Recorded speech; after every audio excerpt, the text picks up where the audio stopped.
All right. What's up, everyone? This is Derrick Broze of the Conscious Resistance Network. I am live right now on the Derrick Broze Facebook page, the Conscious Resistance Network Facebook page, and Wake Up News Facebook page, as well as Conscious Resistance on YouTube. And shout out to anybody who might be happening to watch this live on float.app. Again, I've been telling some of you about this recently. Float, that's FLOTE.app, app/conscious resistance. I think it's just, let me double check. Yeah, /conscious resistance. And wherever you're watching, thank you for tuning in. This is Monday, June 15, 2020. We are going to be covering briefly a review of the fluoride trial, week 1 of the fluoride trial, which just concluded last Friday. And then we'll also be covering what you can expect this morning. It is 10:09 Central where I'm at. It is 8:09 Pacific in San Francisco, where the judge is for the trial. We are starting this trial in 21 minutes. And as the past week, I've been telling you guys, you can watch via Zoom. Apparently, they have a license for up to 500 people to watch. And last week, there was more than 100 people and it got filled. So they had to add more people. So it shows that there is definitely an interest in this topic. And I'm thankful for it, because unfortunately, I seem to be one of the only people in independent or mainstream media that is covering this, other than a few articles that, and this is kind of how the press typically works. Let me just share you this experience before we cover what's happening here. In every single trial that I've covered since 2014, including Barrett Brown, the journalist Barrett Brown, Ross Ulbricht, there's been a few other smaller ones that I've covered. Every time you go there, what you see, especially in a big trial, like say this is supposed to last 2 weeks. It's probably going to go till tomorrow or Wednesday, but let's say 2 weeks. And the mainstream press, they write one article when it starts, or right before it starts, or even after it's already started, just kind of summarizing what's going on, maybe quoting a witness or two. And of course, they don't really put into the context of like, hey, we've been telling you this is crazy to think that something's wrong with fluoride forever. In this particular case, they just, oh yeah, there's a fluoride trial going on, by the way. Oh yeah, it could be historic. It might affect some things. And then when the trial wraps up, the mainstream reports on it. So you tend to think like, okay, well, a trial began, then a trial ended. Cool. Now we know the result. And that's what we're ultimately after, right? But there's so much context and so much information that can happen within that trial that you do not hear about. And again, I saw that at Barrett Brown's trial. If you go to the website truthandmedia.com, which is Ben Swan's website, I used to write for Ben, and I was reporting on the trial and doing daily articles, as well as whenever I was covering the Silk Road trial with Ross Ulbricht in New York City. And so there, again, just so much detail comes out, but then you see the daily mainstream articles or the mainstream wrap up, and it's just, a couple of paragraphs, and they don't tell you all the different things. So I've been doing live tweeting while this trial is going on. For those of you who are not on Twitter, that's fine. You can still visit Twitter and see tweets without having to have an account, just in case you didn't know that. And I'll show you guys that in just a second. But before we get into all that, I want to remind you guys that my website is theconsciousresistance.com. That is the home where you can find all of my content, everything that I do, everything that I've been doing since 2012, as well as the content of our other content creators. We've got a few podcasts. Mine is Freethinker Radio, which airs every Tuesday evening. We've got Live Free Now with John Bush, Sovereign Love Stream with Danny and Vanessa. They talk about love and relationships and all kinds of cool stuff. And The Lucid Truth with Isaac, and then lots of other things. So you definitely want to bookmark theconsciousresistance.com. Just hit Control-D on your computer, save it on your bookmark tab, and visit it weekly if you can, so that you don't have to rely on Facebook, etc. Now, this is my Minds page, this little light bulb right here. Go to minds.com, the Conscious Resistance Network. You can subscribe there. I really want to remind you guys to click this, the little blue cloud, if you can see it down here on the right side. This is how you can join my text list. So I sent out a text right when this video started to everybody saying, I'm live, check out this video with the link. And so people can get it directly to their phone. They don't have to wait on any social media. And this little sailboat is Float that I keep telling you about. This is BitChute. I don't have the library icon, but I need to put it on here. I'm also on library.tv. That's LBRY.tv. So there's plenty of other ways to follow me. All right, and let's jump over to Twitter. So this is my Twitter account, @DBroze, as in my first initial and last name, live free, twitter.com/@DBroze live free. If you go to this account and you just keep refreshing all day, you're going to see that I'll be live tweeting. Over the weekend, it was all about Bill Gates. But last week, you can see I was just tweeting one thing after the other, just trying to give as much detail as possible. And I turned that into this article here for The Last American Vagabond, which is the website that I write for. I'm one of the main writers along with Whitney Webb. It's just called Hashtag fluoride trial. Scientist says he was threatened because of fluoride study. Week 1 in review. So we're going to do a quick week 1 in review. I'm going to go over some of the things here. And then, as I said, the trial begins in 15 minutes right now. So I'll post the link for those of you who want to watch. And let me see if I can get that link up. For those of you who want to watch, and I will, you guys can tune in and see what's happening. But either way, I will be live tweeting all day. And then once tomorrow or Wednesday wraps up and the trial concludes and the judge makes a decision, of course, I'll be writing another article about that and doing another video report. So thank you guys who have been using the hashtag fluoride trial. I just made it up and started using it, and it seems like lots of people are going for it. So it's a good way to search that hashtag and find anything related to this trial. All right, let's get into it. So the first week of the historic water fluoridation trial wrapped up on Friday afternoon after 4 days of occasionally tense testimony from expert witnesses with the Fluoride Action Network and the U.S. Environmental Protection Agency, the EPA. One expert witness claimed he had been coerced into signing a statement downplaying his study, which claimed that fluoride is a neurotoxicant. Another witness confirmed that at least one type of fluoride is a pesticide being added to the water supply. Attorneys with Fluoride Action Network argued that water fluoridation violates the 1970 Toxic Substances Control Act, which is what this whole trial is about, which is supposed to prohibit the, quote, particular use of the chemical which has been found to present an unreasonable risk to the public. So, as I told you guys before, Fluoride Action Network presented a petition, and for the last 4 years they've been fighting it, and it's gotten to this point now. It's in court. Not only the first time that fluoride has been debated in the federal court, but the first time that the use of the 1970 Toxic Substance Control Act and the section which allows citizens to petition, this is the first time it's actually made its way to court. So I'm sure other people have tried to use it, and the EPA has just denied their petitions, but nobody has taken it as far as these groups have so far. So the EPA is represented by lawyers from the Department of Justice who are presenting experts from the corporate firm Exponent Incorporated. And as I told you guys recently, that I'm going to continue to investigate that. Oh, guys, looks like the fluoride trial is, they're getting ready. I don't know if you guys can see my Zoom link, but it looks like they're getting ready to start soon. I'm going to leave this. Hold on a second. Let me just turn this off so I don't. All right, cool. So that trial is getting ready to get started. But I'm going to investigate Exponent Incorporated very soon to find out more about them. And I already found a few things. So just some of the details. Fluoride Action Network, Michael Connett, he's the attorney, and he did a great job. He called Howard Hu, who's a medical doctor, Bruce Lamphere, Philip Grangine, and Kathleen Thiessen. Those are the 4 witnesses that were called from the Fluoride Action Network. Connett told the court that the EPA had previously relied on the research of all of these experts in the past on other toxicants like lead and mercury. And that was kind of a big discussion, comparing how lead has affected people in the blood and in the urine, and how that connects to fluoride and how fluoride is affecting people. 2 of the experts have been authors of key fluoride studies funded by the U.S. government agency. So again, just to back that up, the 4 experts being presented by the Fluoride Action Network have all worked for the U.S. government, specifically on toxicants like lead and mercury. 2 of them, excuse me, 2 of them have been called as experts by the U.S. government, and they've used their studies. Connett noted that the EPA chose to use experts from Exponent, which again is a corporate law firm, rather than using their own agency's experts. And I think that does say something. The EPA is going up against Fluoride Action Network, Organic Consumers Association, Moms Against Fluoridation, Food and Water Watch, a bunch of different groups that have come together, and a few individuals. And rather than taking their own scientists from their own organization and bringing them there to testify about why fluoride is safe, they had to hire some corporate, witnesses, some scientists. They're scientists, but they work for a corporate law firm which is known for defending the government and trying to defend chemicals that are found to be dangerous. So that should say something alone. The EPA did their part to question the Fluoride Action Network's witnesses and diminish their credibility. This was an interesting kind of point. Dr. Kathleen Thiessen made a powerful admission when interviewed by Fluoride Action Network attorney Connett, stating that sodium fluoride is a pesticide that is being added to the water supply. However, during cross-examination of Dr. Kathleen Thiessen, the EPA asked if she is personal friends with the Connett family. And again, the Connett family is Michael Connett, the attorney for the Fluoride Action Network, and Paul Connett, who's the director of the Fluoride Action Network, that I've interviewed last week, or not last week, but a couple months ago on this channel.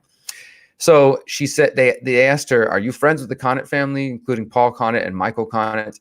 She said she is, yes, she is friends with the family. The EPA pressed her further and said, have you ever attended any meetings sponsored by the Fluoride Action Network? Whether whether she's on the group's mailing list, and if she's has appeared in interviews on their websites, and whether she helped Paul Connett with his book, The Case Against Fluoride. And in all of those cases, she answered yes in that situation. So it does show that they have a relationship. But she basically said that it had no influence on her conclusions that fluoride is harmful. So, they're trying to basically just destroy her testimony and get the judge to see, oh, well, she's biased. She's friends with this family. She's worked with them. She's on their mailing list. She's helped them with books. And she's basically saying, no, I'm a scientist and these are my scientific conclusions, but I also do have friends, and some of them are people who are involved with fighting to get fluoride out of the water. And she said, when questioned whether or not she has been advocating for removing fluoride for decades while maintaining a friendship with the plaintiffs, she said yes, but she emphasized that her position was based on science. And then it got, even maybe not so good for them. The EPA then showed the court emails between plaintiffs' attorneys, Michael Connett and Dr. Thiessen. And Michael Connett had sent Dr. Thiessen a list of studies to review. So he emailed her and said, hey, here's a bunch of studies about fluoride to review before we get started. And the EPA was attempting to show the judge that this was the attorney for the plaintiffs influencing the witness's opinions and maybe trying to coach her or things like that, which obviously the lawyers and the witnesses communicate beforehand. But I think they were just trying to color her testimony worse. Dr. Who provided further background on here. I'm going to exit out of that. Dr. Who provided further background on his research on fluoride, testifying on difficulty of getting his research funded by the NIH. He also said that his study found a loss of around 3 or 4 IQ points, and that the impact on the population should not be ignored. I mean, that's a big statement there. He also discussed the parallels to lead neurotoxicity. Let me just repeat that in case you haven't heard of his study before, which was published in the Environmental Health Perspectives Journal, and I've covered it before. But Dr. Howard Hu said that his study found a loss of around 3 or 4 IQ points as a result of prenatal exposure to fluoride, and this impact on population should not be ignored. Now, this gets into what I think is probably the best part of the trial, and then we're going to wrap it up because I'm looking over here on my other window. I don't know if you guys can see it, but it looks like the Zoom call is getting started. So I want to get you guys that link in just a moment. All right, again, this is Derrick Broze of the Conscious Resistance Network, Wake Up News, Last American Vagabond. We're doing a review of week 1 of the fluoride trial, #fluoride trial. Use that everywhere you can. And, just go ahead and spread the word that this trial is even happening right now. And I will be live tweeting throughout the day. So let's wrap up with Friday, the final day of the trial. And some of this testimony actually happened on Thursday, but Friday is when the Fluoride Action Network rested their case. So they're done testifying now. And what's going to happen today, just to give you a preview, is the government, the EPA now, exponent, is going to present at minimum 3 of their own witnesses, which are going to be, so this is important to know, is the EPA prior to this, the judge had already ruled that the EPA cannot present evidence in favor of how fluoride is supposedly beneficial. And that was a huge victory. So the only testimony that has come is how fluoride is actually not good for people in relation to neurotoxicity. And what the government has to do is to argue against this petition. So they were getting their witnesses to basically talk about systematic review. And a lot of it was really boring and long. But her whole goal, the government attorney, was to look at systematic review, explain it to the judge, and then to say, this is the standard for all studies of this type. And then to look at the studies done by the Fluoride Action Network's witnesses and say they didn't follow a systematic review, and thus their testimony shouldn't carry much weight. And so I think that's what they're going to continue to do. Since they can't say, hey, here's all the ways that fluoride is good, because the judge has already ruled they can't do that, they're going to have to poke holes in what the other team has already presented, or poke holes in their studies generally. So we're going to see that. But the biggest testimony came from Danish environmental epidemiologist Dr. Philip Grandjean, known for his work on neurotoxicity of mercury. He also helped the EPA establish safe regulatory levels for mercury in the diet. So he's got some experience. And when he was being interviewed it was actually I think it was the government's attorney, the DOJ, Deborah Carfora, he stated that he had been threatened or coerced by a colleague at the Harvard Dental School after one of his studies from 2012 concluded that fluoride was a neurotoxin. So Dr. Grandjean was doing a study with some people at Harvard. It came out and said fluoride is a neurotoxin. This was a 2012, one of the first ones to come out and say that. It was obviously controversial. And when the DOJ lawyer Deborah Carfora asked Dr. Grandjean, well, didn't you also sign a statement after the study came out downplaying the significance of the results and basically saying like, hey, we shouldn't really take this too seriously, et cetera. And when she asked him about that, Dr. Grandjean was like, well, do you want to know the truth? Do you really want to know the truth? He said that the Harvard press department put together a statement basically saying that, oh, well, even though we came to these conclusions, we don't think they should be, we need to, basically they were trying to downplay it is the point. And they said that they agreed with the CDC's position that water fluoridation is safe. And Dr. Grandjean basically said, well, she said, well, didn't you sign this? And he's like, well, my name's on it. And he basically said that they put his name on it probably without him saying it was cool. And he didn't elaborate, but on who threatened him or how often such threats may happen in his field.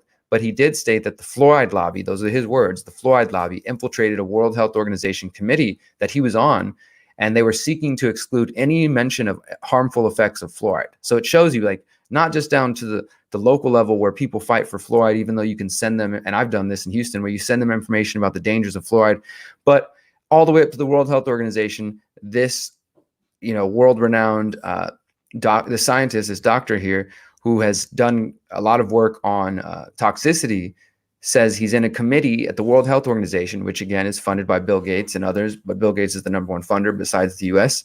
He's in a World Health Organization committee, and the fluoride lobby infiltrates it to try to stop the release of any information that could mention the harmful effects of fluoride. I mean, that's pretty crazy to understand. And again, these are details that you won't hear in any other article about this because people aren't paying attention or they're just not giving you the details. And then this is an important statement. Dr. Grandjean had stated in his deposition that, quote, the weight of the evidence leaves no reasonable doubt that developmental neurotoxicity is a serious human health risk associated with elevated fluoride exposure. He also stated that efforts to control human fluoride exposure need to focus on pregnant women and small children.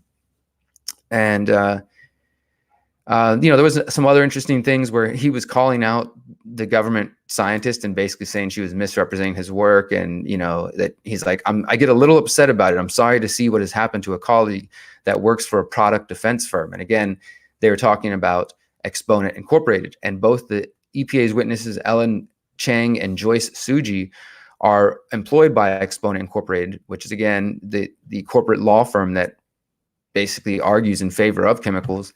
And the plaintiff's witnesses, the Fluoride Action Network's witnesses, Dr. Lamphere, he actually called out. He said, in our industry, we don't really like these scientists too much because they go work for these corporate law firms. And he said that they're industry-friendly rent-to-white coats. So that was pretty like, whoa, okay, like these scientists are kind of talking shit to each other. And yeah, so there was also the final point here is that when Michael Connett, the attorney for the Fluoride Action Network, he cross-examined Dr. Joyce Suji, who was the government's witness and who works for the Exponent Incorporated corporate firm. When he asked her if her previous projects the majority of them had been funded by mining and smelting companies, which release arsenic into the air, and the EPA objected, but he was basically kind of attacking her credibility really hard. And he asked, again, if the majority of her projects have been funded by the industry, and she said she agreed that most of her work has come from industry-funded sources. And so, again, his job was to try to poke a hole in her credibility. And I think he did a successful job. And that was week one. That concluded on Friday. So again, the Fluoride Action Network has wrapped up their testimony. They've closed their case. They're done now, except for cross-examining the government's witnesses. What we're about to witness in about 3 minutes is the government presenting their own witnesses. And then there will be a cross-examination on each witness. And they're saying this should wrap up tomorrow, maybe Wednesday. But if you want to follow along, again, twitter.com/DBrozLiveFree. Or if you have the Twitter app, find me at DBrozLiveFree. I'm about to get ready to start tweeting, so please follow me there.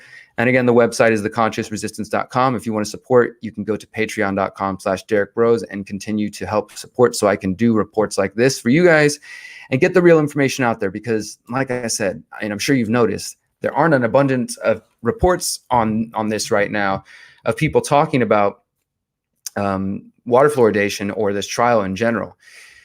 We're going to have to really wrap it up real quick. Let me just check some of the comments. I am going to address one comment. I did this last week, but we'll have to just restate ourselves. This comment on the top right here says, Nazis used fluoride in their water. And I'm going to say this one more time, and I hope everybody who, says these kind of statements or says it was the commies can listen.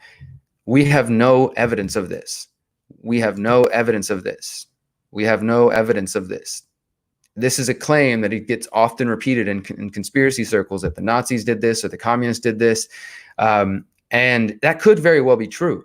But I've chased down these claims. I've fact checked them, and it goes to this book and to this book and to this book, and then eventually it says it came from a report in this newspaper, but that newspaper no longer exists, and there's just no way to verify it. So it's essentially just like, why even say it? Because you're going to look crazy. What we do know, as is being presented in this trial right here, is that fluoride is a neurotoxicant. Fluoride affects the pineal gland, the thyroid gland, the kidney, the liver, the bones, skeletal fluorosis, obviously the IQ. I mean, there's so many other factual pieces of information that we already have, and I'm trying to present in these articles and that I've written about for years, that we don't need to jump to the Nazis or the commies used it in the water. I mean, you do whatever you want, but this is just my suggestion for those of us who care about actually educating people, because this is happening in a federal court right now. But I guarantee you, if I went to certain circles or try to talk to people about fluoride, people who don't really keep up with things, they would just like, oh, that's a conspiracy theory.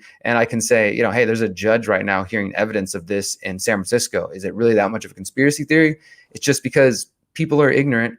So my point is, if we're going to try to convince people, which soon we won't have to convince them. If this trial goes through and they are able to win and remove fluoride from the water, then it won't matter if we convince people, because it's going to happen either way, and they can enjoy the benefits of, fluoride getting removed, which will probably take a couple years, whether they know about it or not. So anyways, the trial is getting ready to get started right now. I'm going to jump on the Zoom call. I'm going to start live tweeting. And until next time, guys, thanks for listening. This is Derrick Broze. Remember, you are powerful. You are beautiful. You are free. Peace.